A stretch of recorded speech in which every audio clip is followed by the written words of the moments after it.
네, 모두 안녕하세요. 2018년 12월 17일 오후 11시 59분 리얼 스타트업 생존일기 시인 17일차입니다. 오늘 안녕하십니까. 오늘 나포세일 올해 하는 나포세일 세 번째 일본에서 첫 번째는 한국에서 열렸고요. 두 번째는 싱가포르에서 열렸고 지난 주말에 그리고 이번 주에 일본에서 열리는 행사를 오늘 마무리하고 이제 저기 신주쿠에 있는 호텔방에 돌아왔습니다. 지금 여기 뒤에 보시면 이렇게 퍼질러져 있는데 네, 막 돌아왔고 이제 내일 아침 8시에 어, 한국으로 돌아가기 위해서 한국으로 출국을 하는데 그걸 위해서 지금 짐을 싸고 있고 그 사이에 짜면에서 이렇게 인터넷 환경이 안 좋은 상황으로 녹화를 하고 아마도 업로드를 할 예정입니다. 네, 지금 마음 상태는 제 감정 상태는 되게 차분하고요. 그냥 좀 지치는 게 있는데 얼른 집에 가서 그냥 지금까지 오늘 겪었던 일들, 지난 몇 주간 겪었던 일들이 진짜 생각이 안 날 정도로 너무 빨리 순서가 순식간에 네, 빨리빨리 지나갔어요. 그래서 도대체 무슨 일이 있었지? 저 스스로도 좀 더 생각을 해보고 그럴 시간을 가져야 되지 않나 싶습니다. 음, 네, 모두 팀 전체가 몇 주간 이후에 너무 지친 것 같아요. 네, 이 나포스의 팀도 많이 지쳤고 논스 내부에서 있는 사람들 얘기 또 채수로 들어보면 너무 지쳤고 연말인데 이제 우리가 서로 이제 몸 챙기면서 지내야 되는데 항상 이게 체력과의 싸움인 것 같네요. 저도 이거 하면서 밤을 좀 새다 보니까 밤을 새면 자연스럽게 잠 스케줄이 틀리게 되고 잠 스케줄이 틀리면 몸이 너무 피곤하니까 추가적인 영양소를 섭취하게 되고 그러면 막 살이 찌게 되고 운동도 더 안 하게 되고 이 사이클이 계속 반복되는 것 같아요. 그래서 내일은 이제 한국에 돌아가서 화요일이죠. 화요일은 한국에 돌아가서 좀 푹 쉴 예정입니다.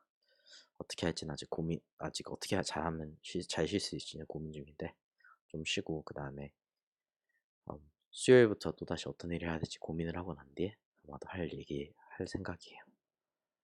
음, 오늘 나포세일 행사는 여러분 참고로 이거 정보를 알고 싶으시다면 naposail.io를 가시면 도대체 눈스가 어떤 역할을 했고 우리가 어떤 일을 했는가를 좀 보실 수 있을 텐데 첫 번째 그냥 얘기하고 싶은 거는 네, 성황리에 끝났고요. 너무 많은 분들이 와주셔서 한 120분? 좀 망했다라고 생각을 했는데도 120분이 오셔서 제 생각에는 이 행사가 좀 다듬어지면 정말로 큰 가치가 있는 행사가 될 것 같아요. 근데 참 시장에서 가장 필요한 게 무엇인가를 이렇게 딱 짚고 그리고 거기에 대해서 내가 뭔가를 얻어가려고 하기보다는 내 자비, 자, 내가 돈을 들어서라도 일단 가치를 주고 그걸로 뭔가 커뮤니티를 만들 수 있으면 그런 그 커뮤니티를 가지고 내가 수익화를 시키던가 이렇게 저렇게 하는 거고 저희는 이제 어떻게 보면 대기업 대상으로 이런 커뮤니티가 형성이 됐네요. 어떻게 됐는지 모르겠지만 그래서 크로스앵글에 이제 계시는 모든 분들 특히 준우 형 고생 많으셨고 그다음에 오늘 행사 진짜 많은 분들이 와주셨는데 뭐 해치랩스 분들도 너무나도 고생이 많으셨고요. 그리고 이제 조이슬 누나 누나도 고생이 많으셨고 DI 캐피탈 사람도 고생이 많았고 그다음에 일본에서 정말로 정신없게 뛰어주신 일본 팀 미스 비트코인 마이 쪽 팀이나 너무나도 많아서 미스 투의 에리코 누님이나 등등등 네, 진짜 고생 많으셨습니다. 음, 오늘 행사를 하고 난 뒤에 많은 분들이 그런 거를 물어보시더라고요. 도대체 이런 정보 어떻게 얻느냐, 이거 어떻게 찾을 수 있느냐. 근데 답은 되게 단순한 것 같아요. 뭐냐면 그냥 리서치를 하면 됩니다. 어, 사람들에게 정보를 요청을 하면 되고 그 다음에 그냥 누가 하더라도 집요하게 끝까지 따라 붙으면 되긴 되고요. 음, 참 재밌는 게 며칠 전에 기사가 떴죠. 기사에서는 뭐 가트너 쪽에서 블록체인 유스 케이스를 해보니까 50 몇 개 기업에 연락을 했는데 그 기업들이 자기들이 한 POC나 파일럿 케이스에 대해서 답변이 없었다 이런데 네, 답변 진짜 없습니다. 음, 뭔가 없어서 답변이 없을 수도 있고요. 혹은 우선순위에서 밀리거나 우리는 어떻게 보면 무료 마케팅을 해준다고 하는데 본인들이 잘 이게 무엇인가 의도가 무엇인가 파악을 못하는 것 같아요. 그래서 이제 지금 목계를 보면 이렇게 엔터프라이즈 쪽에서 뭔가를 이 사람들은 그때그때 쓰고 싶으니까 어떻게라도 막 쓰려고 하는 움직임이 보이고 그 다음에 아래측에서는 이제 그냥 블록체인으로 제품 개발하고 뭔가 기술 성숙화시키고 이렇게 하고 있는데 이 두 개가 어느 순간에서 만날 것 같은데 과거에는 아래쪽에서 올라오는 것만 있었다면 이제는 위에서 탑다운 방식으로 내려오는 것들도 있고 그리고 유즈 케이스는 바텀업 방식으로 했을 때는 우리가 생각하면 어떻게 보면 이상적인 거 그래서 몇 년 후의 일일 수도 있고요.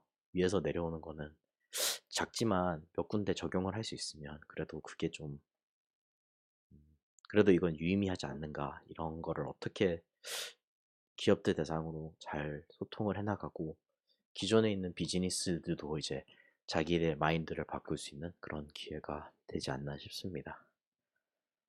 제가 참 업계에 들어와서 물론 막 어떻게 더 프로페셔널하게 하는가 뭐 옛날에도 막 춤출 때도 농담 반 진담 반으로 형들 중에서 사업 그러니까 춤으로 돈 잘 버는 분들이 하신 말이 그냥 다른 거 다 중요하지 않고 어, 첫인상이 진짜 중요하다. 그냥 시간 잘 지켜라.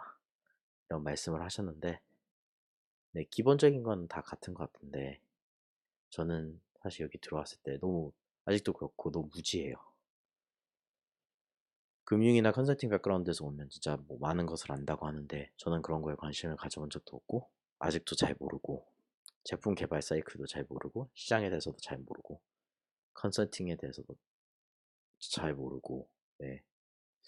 어, 사실 아직도 제품을 만들고 뭔가를 만들려고 하는 게 가장 힘들다고 생각은 하는데 이런 점들에 대해서 아무것도 모르는 상황으로 들어와서 배우고 있는데 어떻게 보면 어렸을 때부터 해왔던 것들 우리가 그냥 뭐 학교 과제할 때 내가 리서치하거나 그런 것들을 이제 좀 더 확장된 선에서 저희가 하는 것 같아요. 그래서 어떻게 보면 모든 거의 기본으로 다시 돌아가는 그런 느낌이 훨씬 더 큰 것 같고 네, 제가 하는 게 막 과거에 했던 거랑 막 과거에 제가 교육받았던 거랑 전혀 동떨어진다고 생각 안 하고 역시 작은 거에서 큰 거로 이어지나 약간 이런 생각을 하게 되네요.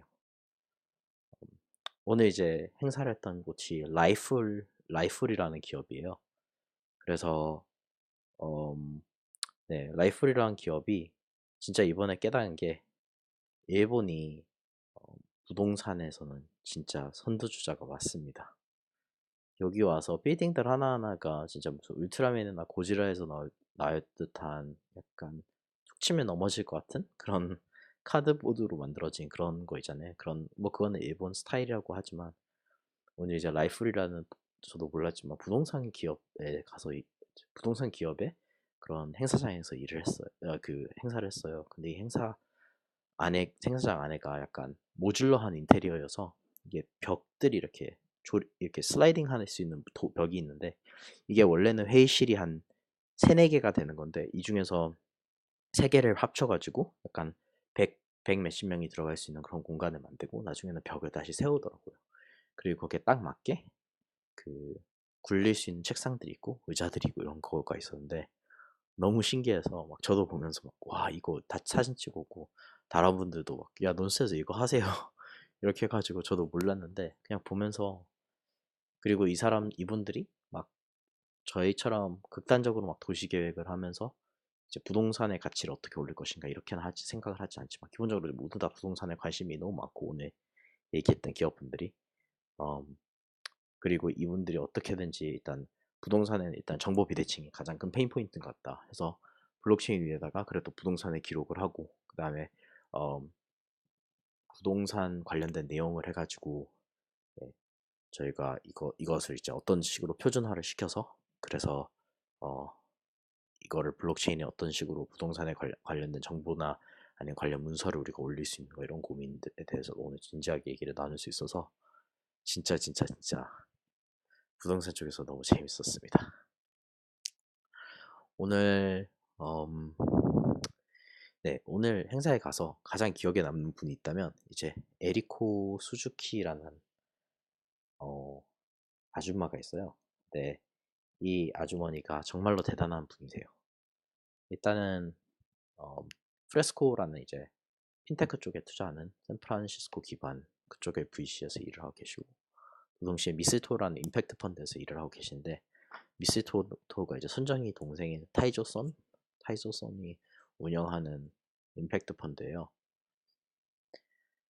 이분을 제가 4월인가 5월쯤에 처음 만났고 그 다음에 옛날에 저희가 군원세 살 때 한번 오셨던 분이신데 이제 그 당시에도 좀 대단하다고 생각했는데 알면 알수록 더 대단하신 게 일단 애 2명의 어머니세요. 그것도 남자애들 2분의 어머니시고 그리고 일본에서 사실 일본이 우리나라보다 성차별이 심하면 더 심했지 덜하진 않거든요.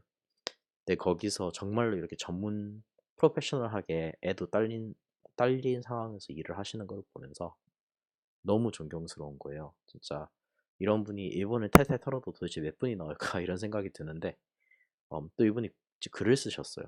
약간 여성으로서 사실 자기는 미래의 일, 미래의 일자리가 어떻게 변할 것인가에 대해서 이분이 글을 쓰셨는데 사실 거기 안에서는 이제 나도 여성의 몸이지만 나 지금 내가 느끼는 것이 이러이러하고 미래에는 뭐 이렇게 변하지 않겠느냐라는 그런 것도 있고요. 그래서 진짜 막 슈퍼우먼 제가 너무 존경스러운 슈퍼우먼이신데 이분께 오늘 너무 고마웠던 점은 사람들한테 저희를 소개시켜 주는 거. 일단 저희가 하고자 하는 아이디어를 말씀드렸어요. 그러니까 그거에 대해서 너무 좋아하시고 어떻게 하다 보니까 저희가 가장 지금 중요하게 생각하고 있는 중요한 그 대기업 가장 연결되고 싶은 부동산 개발자 중에 하나가 모리비딩 코인데 그 일본의 로pongi를 일구어낸 그분이신데 로pongi를 일구어낸 모리가 그 여기 미스토 펀드의 투자자시더라고요. 그래서 이분들하고 너네 엮어주겠다. 그러니까 제 아이디어 듣자마자 막 이러시는 거예요. 뭐 우리 아이디어가 좋나? 이것도 있겠지만 저를 소개시켜 주실 때마다 너무 잘해주시고 옆에서 이분이 저한테 굳이 통역을 안 해주셔도 되거든요. 네, 통역을 해주시고 음, 막 정말로 안 해도 되시는 거를 다 일일이 해주시는 거예요. 저보고 너 얘기를 들었을 때 이러이러한 사람들이 재밌을 것 같은데 이러이러한 사람들이 여기 와 있어. 그래서 다 일일이 다 소개시켜 주시고 그래서 너무너무너무 감사했습니다.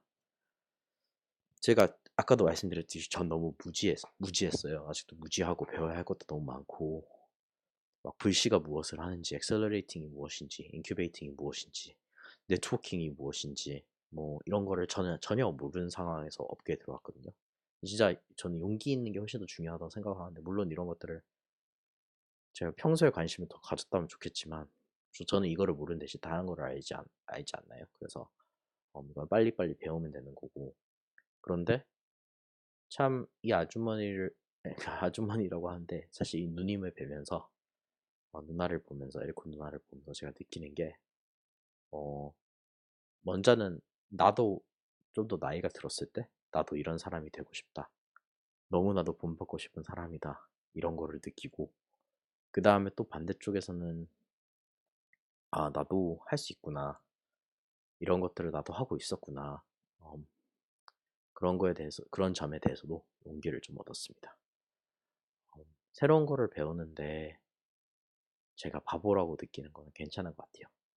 그러니까 새로운 거 배우는데 배우는 길에는 뭐 왕도가 없다 이런 말을 하잖아요. 그 말은 진흙탕에서 뒹굴어도 되고 아무리 초라해 보이고 아무리 수치스럽고 아무리 자존심 상한다 하더라도 괜찮으니까 그런다 하더라도 그냥 내 주제를 알고 어떻게 보면 난 아무것도 모르니까 정말로 객관적으로 보면 그냥 끊임없이 도전을 할 수 있다면 그게 가장 좋지 않나 싶습니다.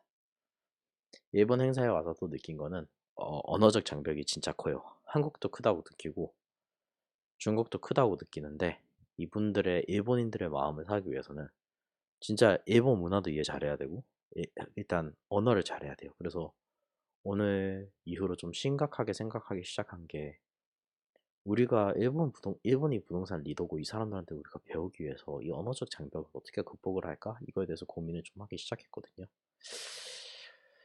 네, 이거는 아직은 뾰족한 답이 없는데, 한국에서는 물론 한국의 상황이 있지만 저희는 이제 협력을 할 수 있는 협력을 하고, 우리가 1부터 100까지 다 할 필요가 없어요. 저희가 잘하는 거에만 집중하면 되니까.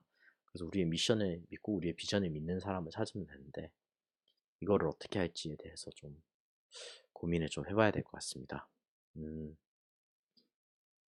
오늘 이제 어제 제가 행사에 가서, 저는 VIP가 있다고 말씀드렸잖아요. 그래서 BVIP 몇 분 중에서 일단 제가 가장 만나고 싶었던 부동산 쪽 VIP는 사실 어, 오늘 오지 않으셨습니다. 그래서 그건 좀 아쉬웠는데요. 음, 그 이외에 다른 한 분의 VIP는 이제 제가 말을 걸 수 있었고, 누군지는 말씀 따로 안 드릴게요. 좀 비밀로 쉬쉬하고 싶어서. 그런데 정말로 설레었던 순간은, 가서 에리코님을 가자마자 한 20분 만에 만났는데, 그래서 뭐 얘기하다가 도착해서 그 20분 만나고 난 뒤 또다시 20분 이후에 피치덱을 넘겨달라고 해서 제가 넘겨드렸거든요. 그러다 보니까 어떻게 됐냐면, 모리 빌딩에, 그러니까 저희가 생각했을 때는 가장 우러러보는 부동산 개발자일 거예요. 아마도 거의 0순위, 1순위 정도 될 거예요. 근데 그 거기서 이제 넘버 2가 우리 피치덱을 가지고 있는 거예요, 이제. 그렇게 됐고요. 이제 여기서 어떻게 될지는 저는 잘 모르겠어요. 과연 이분들이 추가적인 미팅을 요청을 할까? 그런 거는 잘 모르겠는데, 뭐 괜찮은 것 같아요. 이제 여기에서는 그냥, 어제 마이클 조던 말씀드렸는데, 어, 실패는 실패는 이 과정의 일부인 것 같아요. 사람들하고 엮여서 이 사람이 반응을 안 하는 경우도 많고, 사람들하고 엮였을 때 이 사람이 그런 분들도 많거든요. 저를 처음에 몰라서 누군지 모르고 막 친하게 지내지 않고 좀 거리를 두다가 나중에 보니까 이 사람하고 엄청 친해진 거예요. 그리고 난 뒤에 하시는 말씀이, 처음엔 너는 어떤 사람인지 잘 몰랐다, 이렇게 말씀하시는 분들도 계시는데, 저도 이해합니다. 왜냐하면 저 또한 그러기 때문이죠. 그래서 이 VIP 관계들이 뭔가로 발전해도 좋고, VIP 관계가 아니라 제가 만난 다른 분들, 이 명함첩에 있는 이 다른 분들이 또 새로운 새로운 유의미한 걸로 이어져도 되고, 이런 게 재밌는 것 같아요. 이게 매 하루하루가 다르다는 게, 이런 관계들을 통해서 어떤 새로운 기회들이 나타날지가 너무너무 기대가 됩니다. 오늘 참 재미있었던 토픽이 확실히 STO, 항상 말씀드린 거지만 STO가 되게 크나큰 토픽이었고요. 일본에서도 관심을 많이 가지고 있습니다.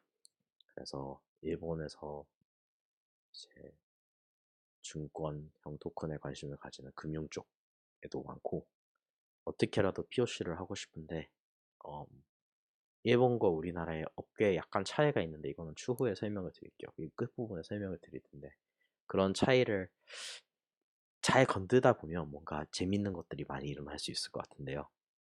그래서 STO에 일단 관심이 많았고, 두 번째는 게임에 관련된 거를 말씀드리고 싶었는데, 오늘 이제 처음으로 일본에서 들은 건데, 일본에서 약간 블록체인 게임 협회를 만들려고 해요. 그래서 진짜 저도 막 협회나 이런 거를 막 썩 좋아하진 않는데, 도대체 왜 협회를 만들려고 하냐, 게임 협회를 만들려고 하냐라고 했을 때 그런 게 있더라고요. 그러니까 뭐 애플 스토어나, 저희가 이제 모바일 게임으로 많이 넘어왔잖아요. 그게 좀 커졌는데, 아직도 게임 업계에서 가장 큰 세력은 그 퍼블리셔예요, 퍼블리셔. 그게 뭐 스팀이 됐건 애플 스토어가 됐건 이제 구글 앱 스토어가 됐던 등등등, 이런 것들이 가장 큰 힘을 쥐고 있는데, 여기서 검열하기 시작한다면 한도 끝도 없이 검열이 되고, 규제에 따라서 움직이는 게 진짜 진짜 많거든요. 근데 예를 들어서 제가 그냥 게임이 있고 블록체인 게임을 만드는데, 블록체인 게임은 약간 증권법에도 걸릴 수가 있죠. 토큰 어떻게 쓰는가에 따라서. 근데 이 게임이 재밌는 게임이라고 했을 때 법에 걸려가지고 이게 확장을 하지 못한다면 새로운 포텐이 새로운 잠재력을 가지고 있음에도 불구하고 좀 아쉽잖아요. 그래서 이런 특정 류의 게임을 어떤 식으로 규제를 좀 느슨하게 아니면 좀 실험적으로 샌드박스 형식으로 제공을 할 수 있을까? 그런 거를 하기 위해 협회가 필요하다 이것도 하나였고, 또 한 가지 더 재밌다고 생각한 거는 이제 각 나라의 블록체인 게임 협회가 있을 거 아니에요. 꼭 이거 블록체인 게임이라고 하면 좀 그런데 약간 뭔가 게임에서의 뭔가 디지털 자산을 사용하는 약간 그런 건데 탈중화된 방식으로 이런 규제가 각 나라마다 다르다고 생각을 하면 어떤 일이 일어날 수 있다고 깨달았냐면 일본에서 뭔가 떴어요. 근데 이게 바로 옆에 나라인 한국으로 누가 쓰고 싶어서 넘어왔는데 그냥 막히는 거예요. 한국에서는 못해. 왜냐면 규제가 이러하니까. 그래서 막혀서 확장을 못하는 그런 경우. 그래서 똑같은 컨텐츠와 이제 똑같은 IP, 재산권을 가지고 있지만 이게 더 이상 진행할 수 없는 그런 상황이 일어나는 게 아닌가 해서 그래서 협회가 필요하긴 필요하구나 이런 생각도 하게 됐고 오늘 발표 중에서 뭐 다른 분들 발표는 들어봤는데 오늘이 좀 특이했던 점이 이슬 누나가 이제 데이터 사이언티스트다 보니까 블록체인 데이터 관련된 점 발표를 했고 지난 며칠간 이제 누나랑 시간을 좀 많이 보낼 수 있었는데 비트코인은 그 사운드 머니 어떻게 보면 화폐로서의 가치의 저장으로서의 금으로서의 위치를 좀 확고히 하고 있고 근데 이더리움에 대해서 뭐였냐면 트랜잭션에 관한 거였어요. 그래서 이더리움 과거에 가격이 높았을 때 이더리움에서 일어났던 트랜잭션은 대부분 다 거래소 관련 트랜잭션이 많았어요. 그래서 거래 관련 트랜잭션이 진짜 많았고 이게 이더리움 가격이 떨어졌을 때 여러분은 어땠을 것 같아요? 물론 이더리움 전체 트랜잭션이 많이 줄었을 것 같죠. 그건 사실인데 다행인 거는 그래도 이더리움 창에서 다양한 종류의 트랜잭션이 보이기 시작했다는 겁니다. 그게 대비 됐건 그게 뭐 거래소 트랜잭션이 됐건 아니면 뭐 그러니까 거래소 트랜잭션 이외에도 다른 트랜잭션 종류들이 많이 일어나고 이것이 지금 어떻게 보면 이더리움 네트워크를 지탱하고 있고 그리고 이오스 같은 경우도 이런 효과를 좀 누리고 있는데 이더리움이 이제 어, 디지털 연료다 이런 말을 많이 했어요. 그 비트코인은 디지털 금이면 이더리움 디지털 기름이다. 근데 진짜 연료 역할을 독특히 하고 있는 것 같아요. 그래서 이더리움 됐든 이오스가 됐든 막 누가 더 성장을 하냐 이런 거를 떠나서 비트코인과 이더리움 이오스는 좀 다르게 봐야 된다는 거 그거를 오늘 발표를 들으면서 그런 점을 느낄 수 있었어요. 이게 다 끝나고 난 뒤에 그냥 드는 생각은 아직도 저는 제 자신이 누구인가에 대해서 좀 불확실한 것 같아요. 이거는 자격지심이 아니라 이제 옛날 마인드와 이제 구시대적인 좀 마인드와 새로운 시대에 제가 마인드를 이렇게 받아들이는 그 중간 단계에 제가 좀 끼어 있는데 옛날식 마인드는 뭐냐면 부모님이 소위 말하시는 전문가, 약간 자격증 따라 그러니까 의사가 되든지 변호사가 되든지 약간 사자 독립 그런 식으로 뭐 좀 돼봐라 이렇게 하는 마인드가 하나인 것 같고 오늘도 뭐 얘기하다가 유준나 그런 거예요. 시은아 너 개발자 아니야? 네. 근데 방송에서 얘기해서 아시겠지만 저 개발자 아닙니다. 그냥 취미로 제가 좋아해서 컴퓨터 관련된 거 많이 읽고 코딩 뭐 해야 되면 굳이 해야 되면 막 스트레스 받아가면서 하고 그런 게 있고 대신 개발자 엔지니어들 사이언티스트들을 너무너무 좋아한다는 그런 치명적인 약점이 있죠. 근데 이거는 저 혼자만 고민하는 게 아니에요. 저는 이제 미슨 누나하고도 얘기하는데 막 그런 얘기를 하는 거예요. 나는 누나는 이제 페북에서 데이터 사이언티스트 했지만 나는 그래도 막 내가 엔지니어고 내가 막 개발을 한다라고 자기가 자신 있게 말을 못 하겠대요. 근데 웃기잖아요. 왜냐하면 좋은 대학 나와가지고 페북에서도 근무하고 그런 분이 그런 말을 하고 있으니까. 근데 깨달은 게 이게 우리 세대가 그냥 짊어지고 갈 질문 중에서 하나인 것 같아요. 옛날에는 평생 직장이라는 게 있어서 일을 하기 시작하면 쭉 오랫동안 일을 했다면 우리 같은 경우는 평생 직장이라는 개념은 사라지고 무너진 지 오래된 것 같아요.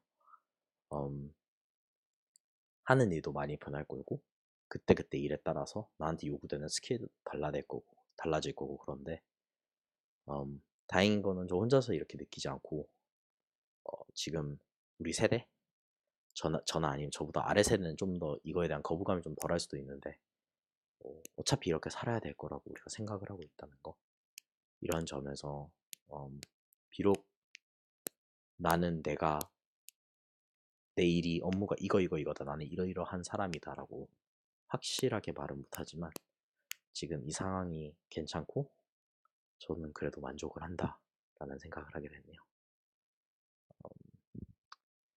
이제 인사를 드리기 전에 마지막으로 좀 저희 파트너 사인 해셔브에 대해서 얘기를 하고 싶은데 해셔브는 도쿄대학교 바로 앞에 있는 블록체인 코워킹 공간이에요. 그래서 거기 CEO인 코지와 이제 이번에 이제 만났던 이제 준야 코파운더인 준야와 그다음에 요리코 커뮤니티 매니저 하고 있는 요리코와 친구들이 너무너무 잘해줘서 한국에서 몇 번 왔고 논스에서도 몇 번 부었고 너무너무 좋은데 이 친구들은 논스와는 약간 다른 게 논스는 논스 자체에 막 프로젝트가 없어요. 개발하는 프로젝트가 없지만 이 친구들은 코워킹 공간 자체에서 개발을 많이 하려고 하고 특별히 비트코인 이런데 개발에 집중을 많이 하려고 하는데 그래서 사루토비 엘렌이라고 이제 어, 사루토비라는 비트코인 기반 게임이 있었는데 그걸 이제 라이트닝 네트워크에 적용을 한 좀 흥미로운 게임을 만들었어요. 그래서 라이트닝 네트워크에서 그때그때 약간 돈을 받을 수 있는 그런 게임을 만들었고 그리고 라이트닝 지갑을 대뉴 지갑이라는 걸 만들었는데 이것도 이제 아래 제가 링크를 달 텐데 네 재밌어요. 재밌는 친구들인 것 같고 이런 거를 이제 만들면서 이제 최근에는 이제 일본의 생태계에 대해서 어, 지도를 이제 만들었는데 이거에 대해서 제가 좀 일본과 우리나라 업계 차이점에 대해서 좀 조금 얘기를 하고자 해요. 일본이 재밌는 점 중에서 하나가 거래소가 진짜 많아요. 사실 거래소 중심적인 생태계를 해도 될 것 같고요. 그리고 당연히 전 세계에서 제일 우선적으로 약간 화폐성, 암호화폐가 가지는 화폐성을 인정하는 국가가 되고 규제를 하기 시작했잖아요. 근데 그 이후에 이제 코인체크와 자이프 그리고 비트플라이어 뭐 등등등 뭐 해킹 사건도 있었고 그다음에 토큰의 새로운 등록에 관련돼서 규제하는 것도 있어가지고 그래서 이제 트레이딩 환경이나 아니면 센티먼트 자체가 굉장히 떨어진 그런 계기가 되었어요. 음, 일본에서는 ICO를 하지 못해요.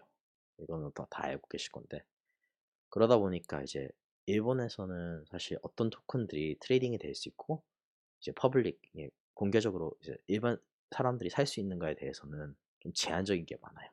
화이트리스트 시스템을 도입을 했고 이게 이제 그 일본의 FSA 약간 어, 그 일본 이제 어떻게 보면 금융 당국이죠.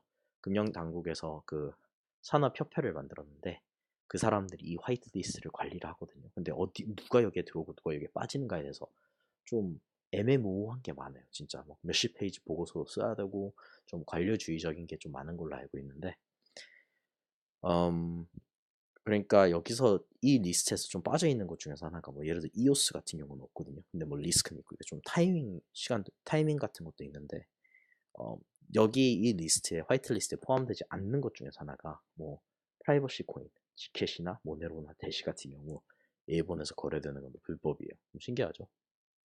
그리고 뭐 NFT나 아니면 새로운 그러니까 뭐 저희가 아는 ERC 721 크립토키티스 같은 거 그런 거에 대해서는 아니면 새로운 컨셉들이 있을 거 아니에요. 이거에 대해서는 어떤 식으로 얘네가 규제를 내릴지는 아직 명확히 정해진 바가 없습니다. 어, 그리고 이제 아까 말씀드렸듯이 거래소 중심적인 그런 생태계가 일본에는 많다고 했잖아요. 근데 2018년도에 그래도 다른 생태계의 다른 플레이어들도 시작이 됐고 이제 지금이 지갑에 좀 더 초점이 맞춰져 있고 그리고 NFT를 사용한 암호화폐 게이밍이 이제 일본에서 좀 핫해지려고 해요. 원래 일본 쪽 이제 저 해시허브에서 저의 어떻게 보면 카운터파트인 코지 같은 경우도 그 친구도 이제 NFT 원래는 이제 카운터파티라고 비트코인 위에서 NFT를 만들 수 있는 그런 뭐 그때는 NFT라는 이름도 안 썼죠. 근데 디지털 자산을 자산을 발행할 수 있는 그런 이제 카운터파티를 통해 가지고 뭐 스페이스 오브 제네시스라는 게임도 있었고 그 게임이나 아니면 레어 페페 아니면 뭐 페페 파티 이런 거를 이 친구가 개발을 옛날에 하고 막 거기에 관여했던 경험이 있는데 되게 빨리빨리 움직이는 것 같아요.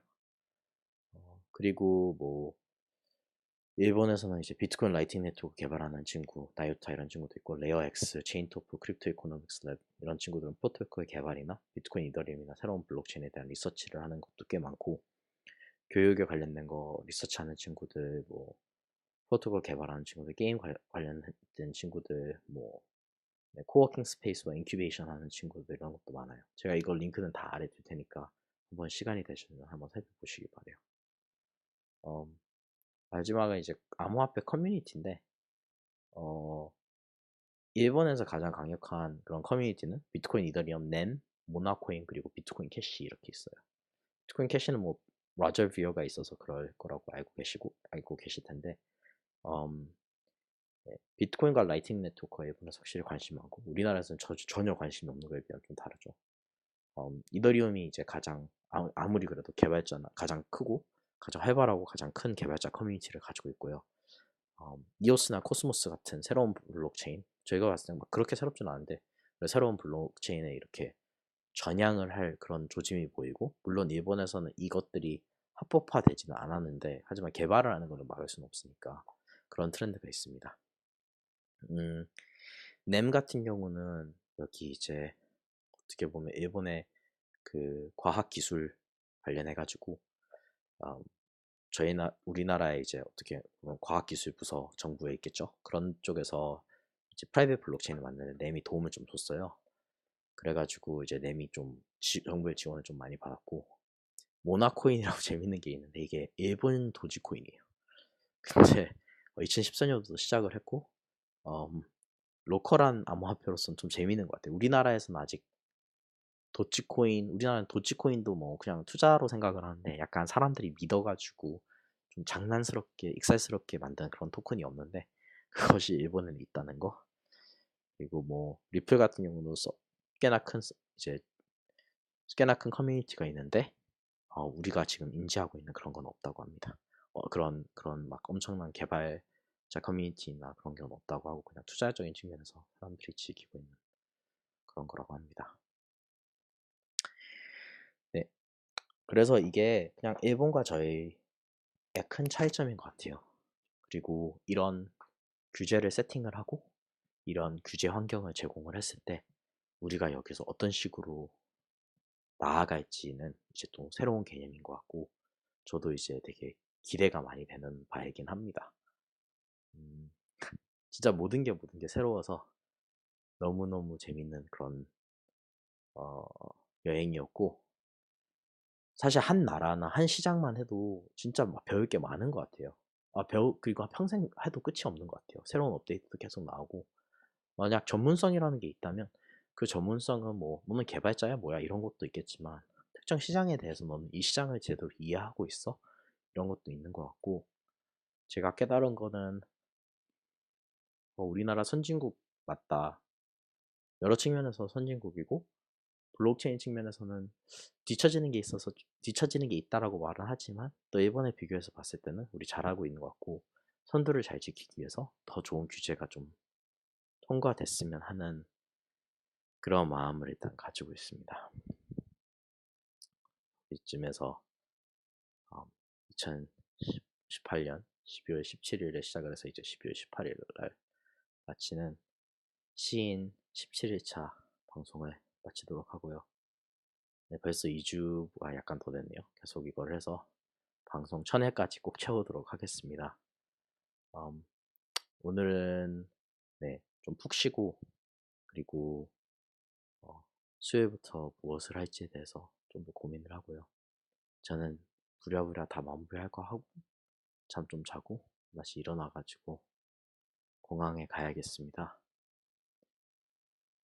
늦은 시간인데 늦은 시간에 시청을 해주신 분들께도 감사하고 일어나서 시청해 주시는 분들께도 감사하고요. 저는 이런 하루를 보내고 있습니다. 여러분도 어떤 하루를 보내시는지 사실 너무 궁금하고, 어, 제가 하는 게 진짜 아무것도 아닐 수 있는데, 여러분들도 제가 일기나 글을 쓰는데 막 재주가 없어가지고 이런 식으로 영상 일기 비스무리한 글을 남기고 있는데요. 음, 여러분들도 뭐 기회가 된다면 이런 걸 남기시거나 뭔가 제 삶이 특이해서 이런다기보다는 물론 스타트업을 하는 사람 삶이 일반적이진 않을 거예요. 오늘도 얘기했지만 이게 막 규정을 할 수도 없고 저 스스로도 제 삶이 막 피버팅이 엄청 많이 되고 지금 진짜 다음 몇 년간은 좀 정신이 없는 시기일 것 같다는 생각이 많이 드는데 어떻게 보면 남들이 봤을 때 좀 비정상적인 거를 내가 내 꿈을 쫓고 있으니까 이거를 정상화시키기 위해서는 선택과 집중이 필요한 거고 음, 저는 이런 길을 선택을 했으니까 어, 당연히 받아들여야 되는 그런 측면이 저도 있다고 생각을 합니다. 네. 시청해주셔서 너무 감사하고요. 저는 다음번에 다른 곳에서 여러분을 뵙도록 하겠습니다. 감사합니다.